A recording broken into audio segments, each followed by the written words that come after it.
Bonjour à tous, je vous retrouve pour ma quatrième édition du CND Que lisez-vous afin de vous parler de mes lectures de la semaine dernière, ma lecture actuelle et mes lectures futures. Alors la semaine dernière je vous faisais mon bilan du mois de septembre et ma lecture en cours c'était La Maison des Feuilles de Mark Z. Danielewski aux éditions de Noël.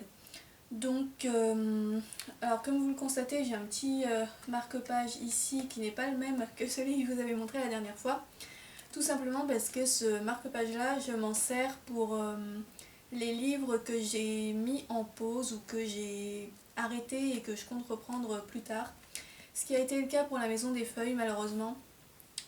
J'ai lu en tout 65 pages et vraiment ça passait pas quoi. Donc faudrait que j'essaye de le reprendre plus tard je pense. Là j'étais pas...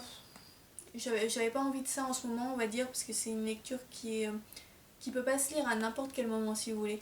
Parce qu'en fait, là où je m'en suis arrêtée en tout cas, le récit est présenté d'une façon assez singulière. C'est-à-dire que vous avez deux récits parallèles. L'un qui est une analyse universitaire qui parle d'un film, donc vraiment rédigé dans le style que vous pourriez trouver dans un livre de fac si vous étiez en fac de cinéma quoi. Et l'autre récit c'était un récit plus style roman, raconté à la première personne par un personnage, mais un personnage un petit peu perturbé psychologiquement et qui donc a tendance à faire des phrases bizarrement construites, un peu fantaisistes, très très longues, avec beaucoup de digressions, voilà, un style un petit peu confus. Et les deux récits se présentaient sous forme d'un récit principal et de l'autre récit qui était en note de bas de page. Donc je vous avais déjà montré un peu tout ça dans mon bilan. Et voilà, je vous avais déjà dit la dernière fois que cette façon de faire les choses m'avait un peu perturbée parce que du coup on était obligé de s'interrompre au milieu de chaque récit et de passer d'un récit à l'autre d'une façon pas forcément très fluide. Et donc bon, je m'étais dit que ça avait l'air d'être pas comme ça pendant tout le livre, donc que j'allais finir par passer cette partie-là et voilà. Mais en fait non, c'est quand même une partie assez longue qui se présente comme ça, d'autant que c'est un grand format, donc avec des grandes pages. Et il y a l'un des textes, le texte de style roman raconté par le narrateur un petit peu fou, qui est écrit avec une police d'écriture vraiment minuscule, mais tellement minuscule que c'est juste hyper fatigant à la lecture quoi. J'étais obligée de plisser les yeux vraiment pour lire. Alors c'est aussi parce que j'ai tendance à lire le soir, donc du coup il n'y avait pas autant de lumière, mais voilà, c'était très fatigant.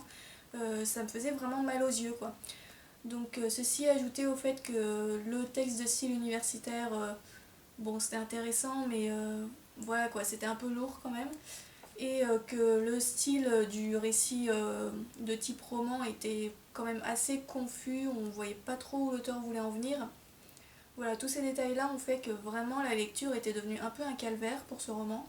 Et je me suis dit que vu que c'était quand même un énorme pavé, euh, voilà, j'allais pas m'infliger ça pendant, pendant des semaines et des semaines, quoi, parce que je ne prenais aucun plaisir à ma lecture.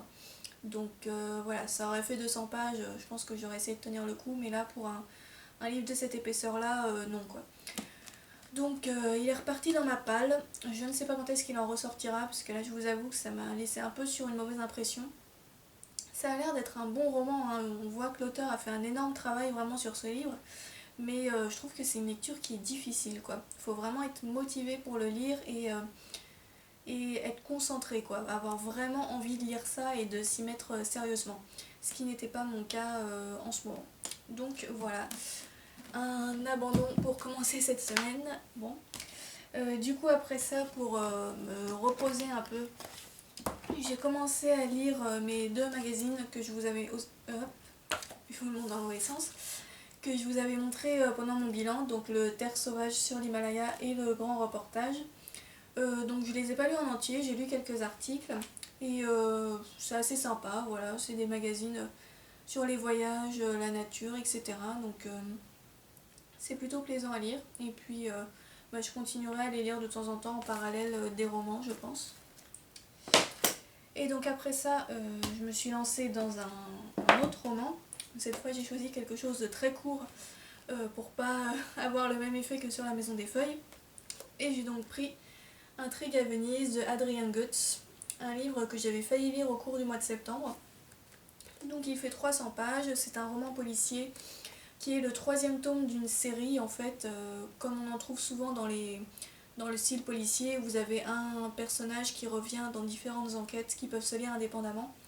Donc là c'est le troisième tome qui met en scène Pénélope Breuil qui est une conservatrice de musée. Donc là dans ce troisième tome elle est conservatrice au château de Versailles et elle part à Venise dans le cadre d'un colloque pour son métier.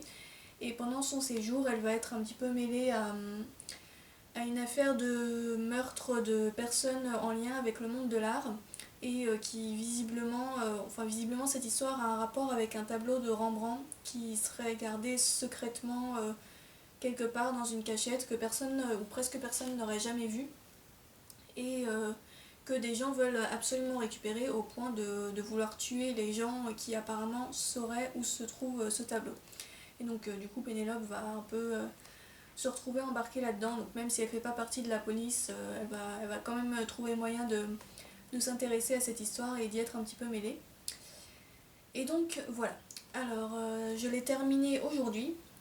C'est un roman à propos duquel j'ai un avis plutôt mitigé, parce que c'est peut-être lié au fait que j'aime pas trop les romans policiers en règle générale, puisque là c'est vraiment du policier, hein, c'est pas un thriller, et c'est un genre dont je ne suis pas trop coutumière.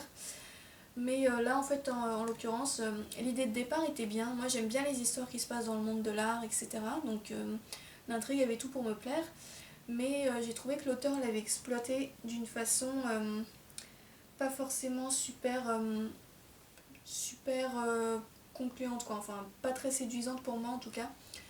J'ai trouvé que c'était assez confus dans l'ensemble, il y a énormément de digressions, donc c'est des digressions sur le monde de l'art et sur l'histoire, donc en soi c'est intéressant, mais elles prennent vraiment beaucoup de place dans le récit, au détriment de l'intrigue en fait j'ai trouvé. J'ai eu plus l'impression de lire si vous voulez, un recueil de digressions plutôt que vraiment une histoire quoi.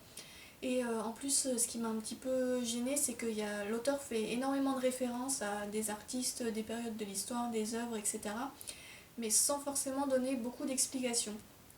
Donc du coup, quand on n'a pas trop de connaissances sur l'histoire de l'art, comme c'est mon cas, il y a des références qu'on ne connaît pas. Et donc du coup, il y a eu des passages où vraiment je ne voyais pas du tout de quoi il parlait. Donc j'étais là, bon, ouais, d'accord. Et du coup, voilà, c'était un petit peu dommage parce que il y avait trop de références et pas assez d'explications finalement. Et puis sinon, donc concernant l'intrigue, comme je vous disais, j'ai trouvé qu'elle était pas super développée parce que les digressions prenaient trop de place. Donc finalement, pendant une bonne partie du roman, j'ai trouvé que c'était assez plat, qu'il se passait pas grand chose. La mise en place de l'histoire est très longue. Et en fait, à la fin, j'ai trouvé que c'était un petit peu mieux, mais disons que ça m'a quand même pas vraiment convaincue dans le sens où à la fin on a une espèce de, je sais pas comment dire, on a quelques chapitres où d'un coup on nous explique tous les ressorts de l'histoire, mais vraiment d'un coup, d'un bloc quoi. C'est pas comme une histoire où au fur et à mesure des péripéties on a des détails qui se dévoilent petit à petit et à la fin on a compris à peu près ce qui se passait et on a éventuellement un petit récapitulatif pour être sûr qu'on ait bien compris. Non, là l'histoire reste assez obscure pendant une grosse partie du roman et à la fin on nous explique tout d'un coup. Donc moi j'ai pas été très séduite par cette façon de faire les choses. Parce que du coup ça a fait que pendant une partie du roman je me suis vaguement ennuyée et à la fin il y a toutes les informations qui sont tombées d'un seul coup et ça se termine de façon un petit peu abrupte et voilà, j'ai trouvé que ça donnait un côté un peu bancal à l'intrigue. Donc voilà, j'ai pas trop accroché non plus avec le style de l'auteur, j'ai trouvé qu'il faisait des phrases bizarrement construites en fait. Il a tendance vraiment à passer du coq à l'âne un peu n'importe quand, il change de sujet tout le temps, parfois au milieu d'une même phrase, comme s'il terminait pas ses phrases en fait. Il en commence une, puis paf, il change de sujet, mais sans faire vraiment de transition. Donc il y a eu des passages où j'avais du mal à voir ce qu'il voulait nous dire exactement. Pareil pour les dialogues, j'ai trouvé que parfois ils étaient pas... C'était difficile de savoir qui était en train de parler à qui, c'était un peu confus. Et ouais, donc j'ai pas trop accroché au style d'écriture, même si c'est bien écrit quand même. Il y a aussi des petits passages, des petits traits d'humour qui étaient vraiment pas mal. Mais dans l'ensemble, voilà, ça m'a paru un peu brouillon en fait. Les personnages, j'ai pas du tout accroché. C'est pas qu'ils sont exaspérants, mais je les ai pas trouvés hyper intéressants non plus. Il y a des petites scènes vaguement de romance qui m'ont semblé pas très intéressantes. Donc voilà, néanmoins, les passages sur l'histoire de l'art étaient quand même intéressants, même si du coup j'avais pas toutes les références, donc j'ai pas tout bien saisi dans le détail, mais bon. Je pense qu'en fait c'est une lecture qui peut être appréciée par les personnes qui connaissent déjà un peu l'histoire de l'art et éventuellement l'Italie aussi, parce qu'il y a beaucoup de références aussi à l'Italie, à la culture italienne, etc. Mais pour une personne qui connaît pas du tout ça, je trouve que ça manque un petit peu d'explication et en fait j'ai eu l'impression que l'auteur partait du principe que on était dans sa tête et qu'on comprendrait automatiquement son cheminement de pensée sans qu'il ait besoin de l'expliquer. Alors que, bon, pas tellement quoi. Donc du coup voilà, c'est un petit peu dommage. Je dirais pas que c'est totalement une déception parce que j'ai quand même réussi à le lire avec du plaisir, curieusement. Alors que j'ai cité beaucoup de défauts, mais la lecture n'a pas été une torture si vous voulez, ça se lit bien, malgré tout ce que je viens de dire. Mais cependant, j'ai quand même un avis mitigé et je ne pense pas que je lirai les autres tomes de la série. Voilà, donc bon, ma semaine de lecture là a été un peu moyenne, comme vous le constatez. Du coup, là, pour ma prochaine lecture, que je vais probablement commencer ce soir ou demain, j'ai choisi un livre qui était un peu pour moi une valeur sûre, donc à savoir Glamorama de Bret Easton Ellis. Donc je vous le montrais récemment puisque c'est l'une des toutes dernières arrivées dans ma palle. Et voilà, j'ai pas pu résister, il a fallu que je me jette dessus tout de suite. Bret Easton Ellis, c'est un auteur que j'aime vraiment beaucoup. Et celui-là a l'air vraiment bien, donc je pense que après les lectures un peu moyennes que j'ai eues, ça devrait bien me remettre euh, dans un bon rythme, quoi, me redonner de l'énergie. Et même si c'est un énorme pavé, je pense que je devrais passer un très bon moment avec ce livre. Donc du coup là je ne l'ai pas encore commencé, mais je vous en reparle la semaine prochaine. Voilà, je ne me suis pas prévu d'autres lectures après ça pour cette semaine parce que vu qu'il est quand même assez épais le Glamorama, je pense qu'il va me tenir toute la semaine, sauf si j'ai vraiment une inspiration de lecture de folie.